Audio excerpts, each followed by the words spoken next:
السلام علیکم پیارے بچوں، آج میں آپ کو دعا سکھاؤں گا جو کہ آپ کی بک کے پیج نمبر 6 کے اوپر دوسری دعا ہے۔ یہ دعا نماز کے اندر درود شریف کے بعد پڑھی جاتی ہے۔ آپ سب نے میرے ساتھ یہ دعا پڑھنی ہے۔ بسم اللہ الرحمن الرحیم، رب اجعلنی مقیم الصلاة ومن ذریتی ربنا وتقبل دعاء ربنا اغفر لی ولوالدی وللمؤمنین یوم یقوم الحساب۔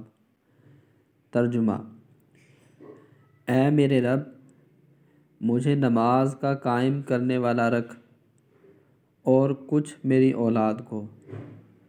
اے ہمارے رب، اور ہماری دعا سن لے۔ اے ہمارے رب، مجھے بخش دے اور میرے ماں باپ کو اور سب مسلمانوں کو جس دن حساب قائم ہوگا۔